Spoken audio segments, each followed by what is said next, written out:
What's the debate on inheritance tax? And is there an economic rationale to implementing it? We decode this for you on Business Plus. Tesla shelves its plans to set up an EV manufacturing plant in India in 2024. For now at least, will Elon Musk drive Tesla to India next year? After spice brands MDH and Everest were found to contain cancer-causing ingredients in Hong Kong and Singapore, India's spice exports regulator mulls mandatory testing of consignments to the two countries. We begin with JPMorgan CEO Jamie Dimon, who's rooting for India's Prime Minister Narendra Modi. Dimon lauded PM Modi as a tough leader, praising India's tax reforms and hailing PM Modi's efforts in lifting 40 crore Indians out of poverty. We have Karthik Malhotra, my colleague and friend, joining us on this edition of Business Plus. Karthik, great to have you on the show.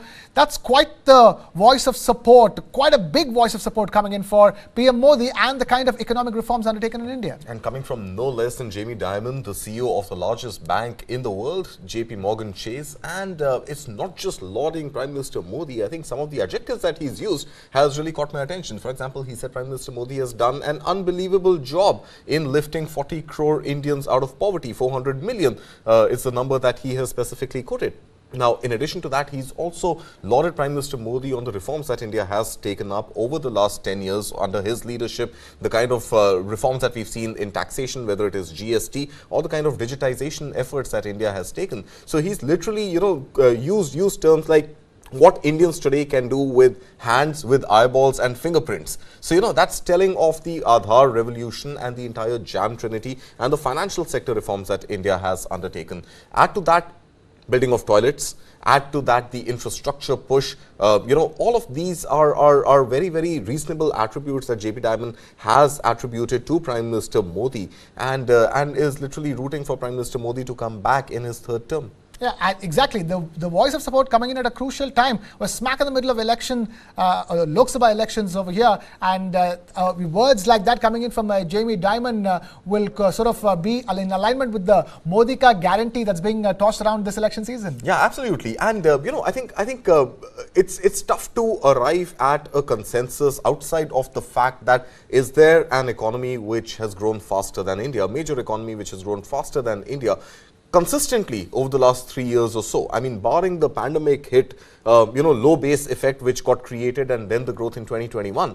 We've seen 2022, 2023 and 2024 where India has been not just among the fastest growing, but the fastest growing major economy in the world. And this is something which has been appreciated and acknowledged by the likes of all multilateral development banks like IMF and World Bank, in addition to global CEOs, global thought leaders, including JP Dimon.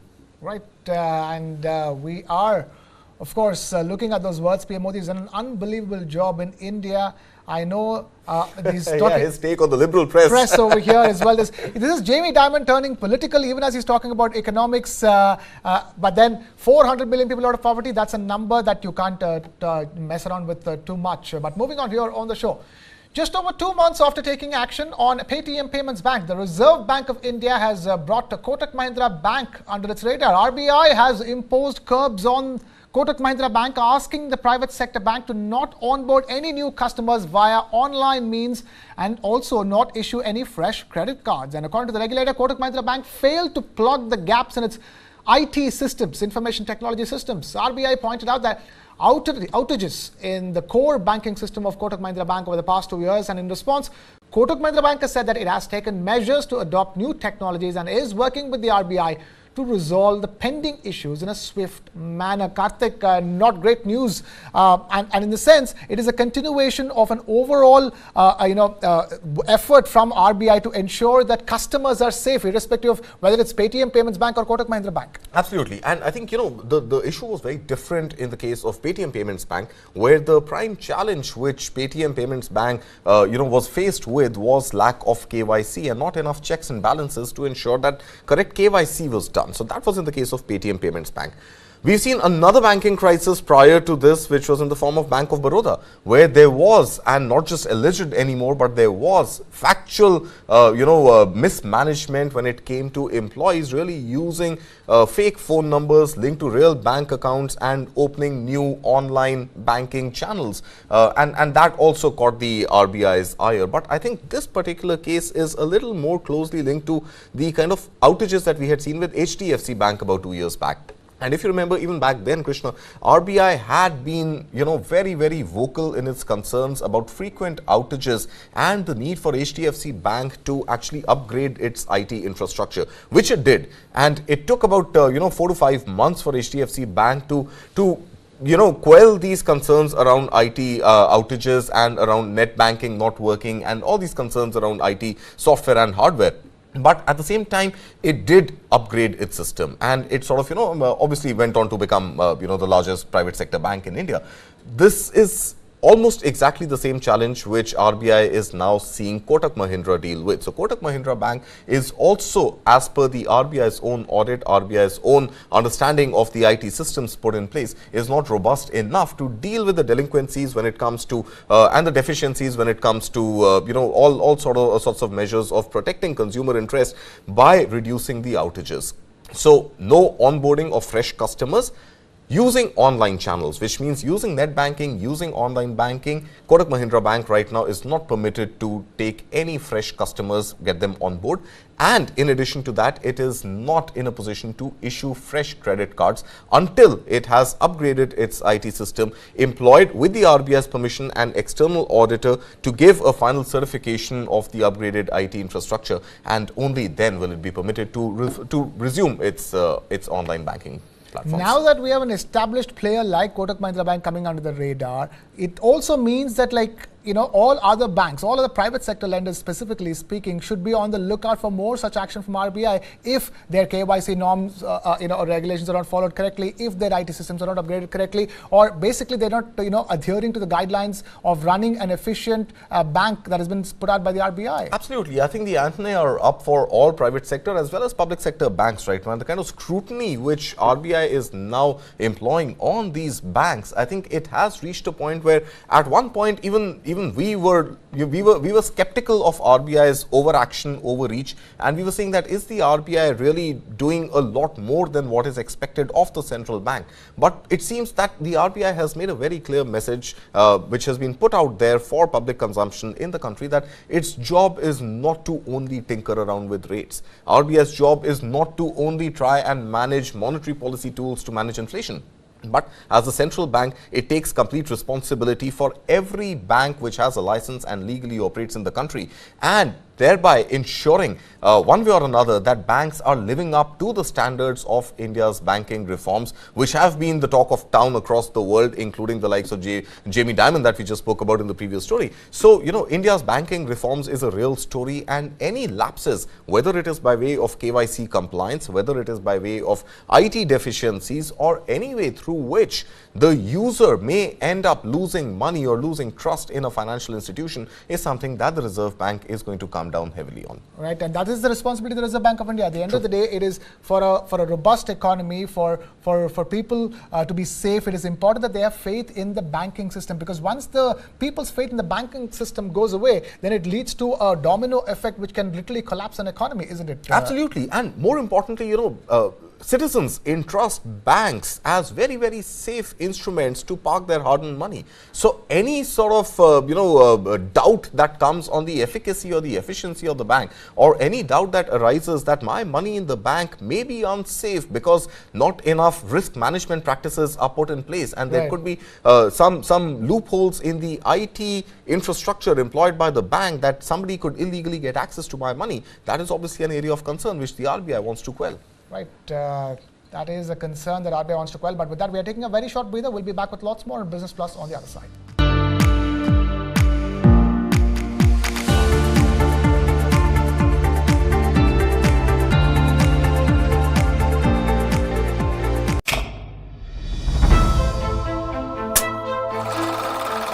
India produces between 1,500 and 2,000 films every year, the highest for any country.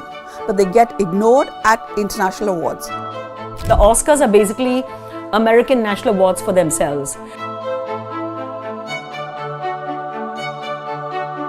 You're not going to be able to make a better pizza than an Italian chef. You're not going to be able to make a better better sushi than a Japanese chef.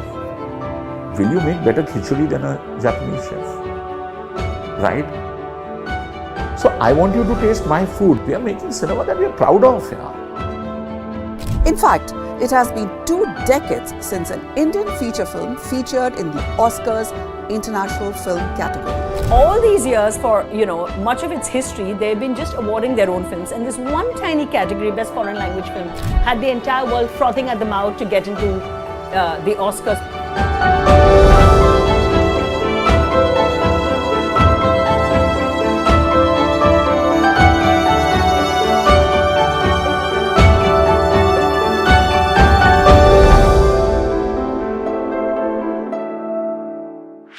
This and more. Streaming on News 9 Plus. News is now content. Subscribe and get free vouchers.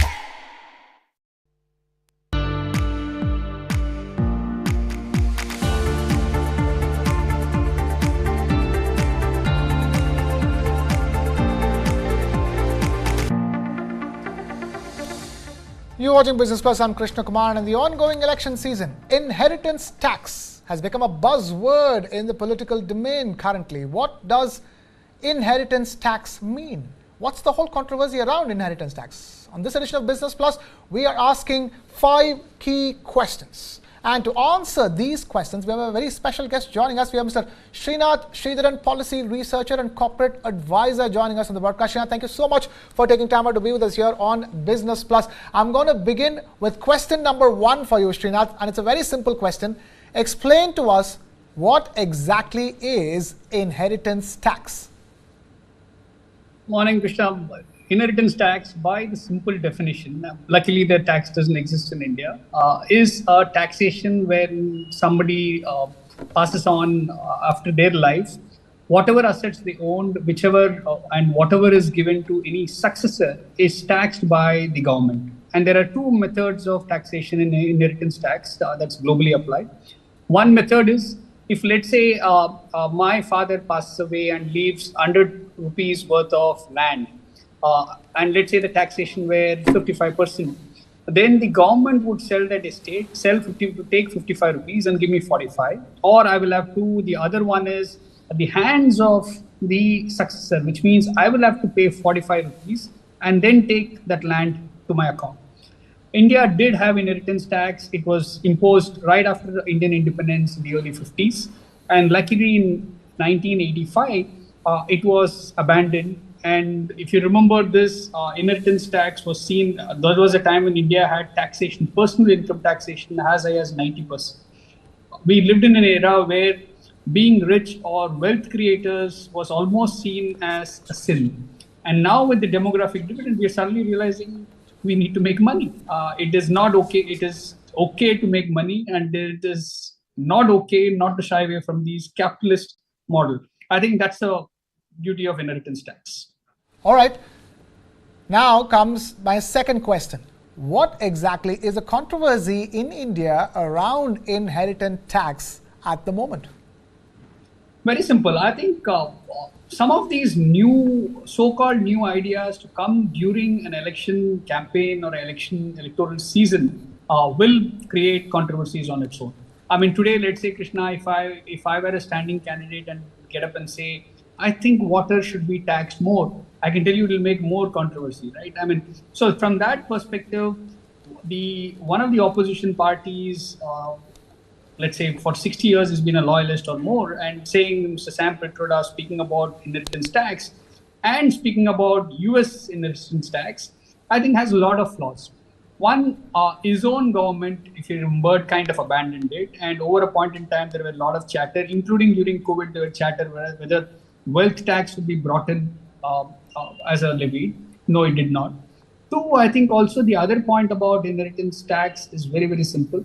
It does not work globally. There are many countries. By the way, US does not have a federal inheritance tax, and that's a flaw in one of his arguments that he has made. Only 6 states in the US actually levy something like an inheritance tax, or call it an estate tax. It is not a national tax. Two, India does not need an inheritance tax because our number of taxpayers, Krishna, if you look at it, are less than 1% of the population. So how do you expect to juice out the guys who already have and the rest gets scot-free? And I think that is where the controversy has started, saying that we should be celebrating wealth creators and generators and not just look at it almost like a communist or a socialist model of market making. Right. Now comes the third question. Is inheritance tax a penalty for being rich in India? See, I think we come from, Krishna, I think you and I come from a generation where we waited for many years to have a landline at home. And that's an India that we want to leave behind and say that today we have moved to a consumption economy where there are indirect taxes, right? I mean, let's take the highest personal tax level, 37%, including cess and surcharges that you end up paying, which means for every 100 rupees that you earn, you offset it against your deductions, you still end up paying about 37%. So you in hand, you actually end up with 63. And with that 63, you're going to invest for your savings, investments, whatever you do. You might start a business. But for everything that you consume, products or services, there's an average, let's say 12% on GST that you end up paying. So in effect, the net income that you have for your lifestyle and livelihood is probably 50%. I mean, from that perspective, India is already one of the highest tax countries for the poor civic infrastructure that we have. On top of it, if you're going to say, you know what, you can enjoy the benefits of whatever you have created during your lifetime, but after you, it won't go to your family, I'm going to tax it. I mean, that is where I think the disconcert comes from everybody. I think that's the point that this entire controversy is all about. Okay. Now on to question number 4. Is there any economic merit at all in considering inheritance tax? See, I think you twist, you want to kind of torture any data, it'll give you the answer that you want. But my belief is inheritance tax doesn't make sense for India today. Today, we would rather have our next generation. We are a nation of demographic dividend, 2/3 of people are less than 35. We would want them to earn, generate wealth, create assets in India and abroad, rather than tax them and punish them. The challenge that if you start doing that is you're going to push off a lot of these people, especially those who are the wealth generators. Let's say the startup guys, the business folks, they are going to leave this country and go settle elsewhere where it doesn't have inheritance tax. So I think that's where we'll have to be very cautious. There is no merit in having an inheritance tax. I think that's a comfort that people, the rich and the wealthy, should think about. Okay. And finally, on to question number 5, Srinath, and that's a very simple question. Inheritance tax exists in Western countries like the US and UK and other countries. If it works for them, why not for the other? So I think, Krishna, a fundamental change, right? In India, we have less than 1% of the people paying income tax. In the US, the number is far, far higher. I mean, it's north of 50%. So if you look at a lot of those tax slabs and tax structures of how the overall population contributes to the country, I think that is where the fundamental challenge is. We cannot really go out and punish people just because they are creating wealth, just because, say, 3 or 4% of our country are creating assets. So that's the biggest differentiator that we need to do. 2, we take great pride in saying India is one of the largest consumption economy in the world. And that also means that there is an inherent tax slab that we are already bringing in. Whatever you buy, consume is already taxed at source. So from that perspective, whatever people are paying to consume, they're actually indirectly paying to the government coffers. So it is unfair to say that there is no tax structure of that kind. But we don't need inheritance tax. Let's say, improve the per capita GDP to probably 8 to 10x. Then we can look at inheritance tax, not today. Okay. All right. We leave it at that. Srinath, thank you so much for taking time out to be with us and answering all those questions. Thanks. And with that, we are taking a very short breather. We'll be back with lots more.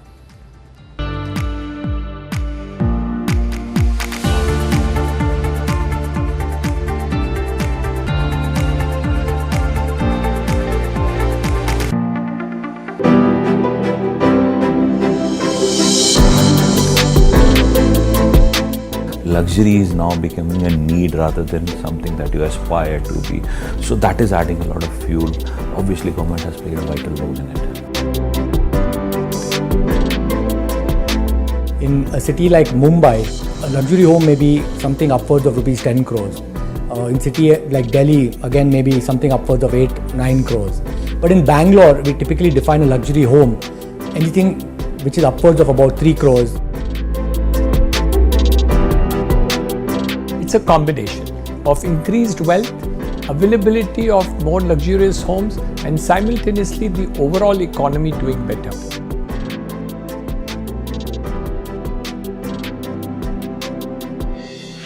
This and more. Streaming on News 9 Plus. News is now content.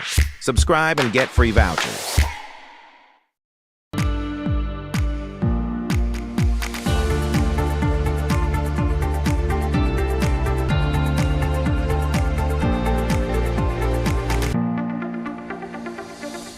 You're watching Business Plus. I'm Krishna Kumar. Tesla has shelved its plans to set up an EV manufacturing plant in India. For now, at least. Will Elon Musk then drive Tesla to India at least next year in 2025? That's the big question that's facing us, Karthik. And it's simply because it all began with him cancelling or sort of postponing his India visit. And even as he was looking at not just India, but another location like Mexico to set up new plants, it looks like all of that will materialize only in 2025. Would it, Krishna? You know, the simple question is, and this is something if that at all it did. Yeah, that I've been asking ever since we realized that Elon Musk is deciding not to come to India, at least when he was due to be here on the 22nd of April. And the question really was that there was an indefinite postponement. And that postponement initially in his statement said that there are very pressing, issues at Tesla back at home that he needs to address. And thereafter he said end of the year is when he's likely to make a visit to India. But end of the year, at that time, the understanding was that is it linked to perhaps Elon Musk being very sure about which government is going to come to power as India's elections come to an end and then take a decision. Right now, it seems Tesla's own financial challenges and its own worries are very, very prominent in the order of priority for Elon Musk. And he's looking at solving for those rather than aggressive expansion. And that is something which is visible even in the earnings call made by Tesla in the US 2 days back, where we've seen that while revenue for the company has grown about 11-12%, we've seen in the same time profitability decline about 45%. So it really means that costs are a big concern right now. In the battle against BYD, Tesla was compelled to lower its own retail price of its cars, and that has impacted profitability of the company. And at the same time, there isn't complete capacity utilization for existing plants, including those in Germany. So before Elon Musk plans to or decides to and gets the approval from his board to go ahead and make multi-billion-dollar commitments in other markets, including India and Mexico, why not first use the entire capacity available in other plants in the US as well as China and Germany? So I think that is the big question which is staring at Elon Musk right now. There's another dimension to it. His entry to India, or Tesla's entry rather to India, was also initially very closely associated with a low-cost India-specific Tesla model, which was to be priced below $24,000, give or take. It would have been available on road to people like us for about 20 lakh rupees INR.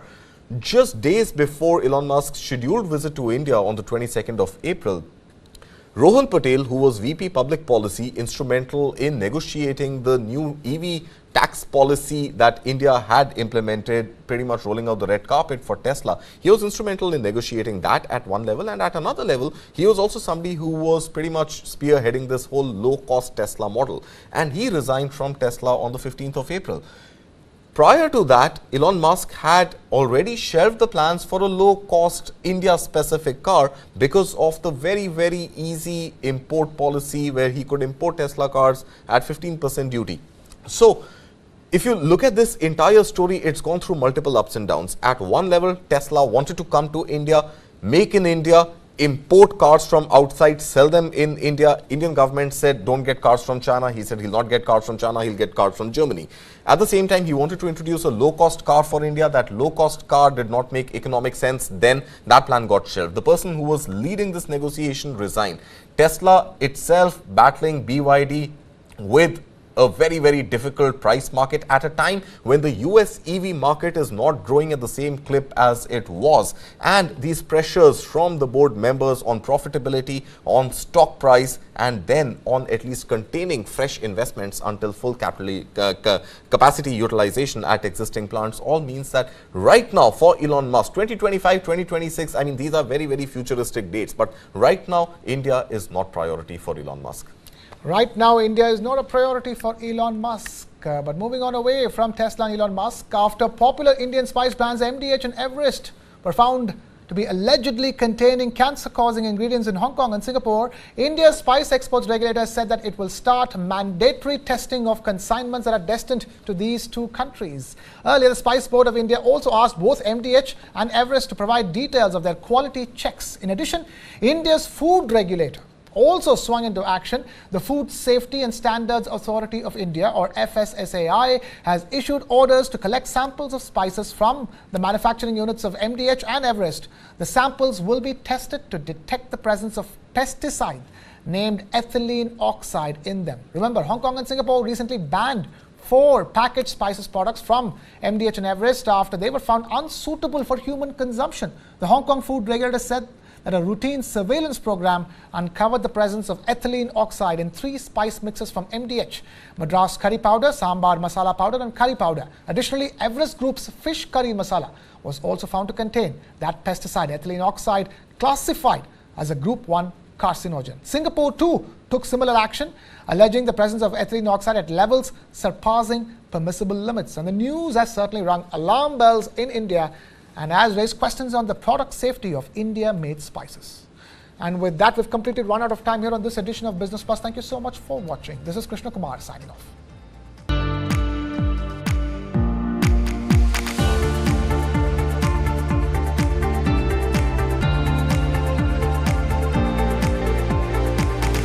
Start with the end in mind. You need to know where you want to reach.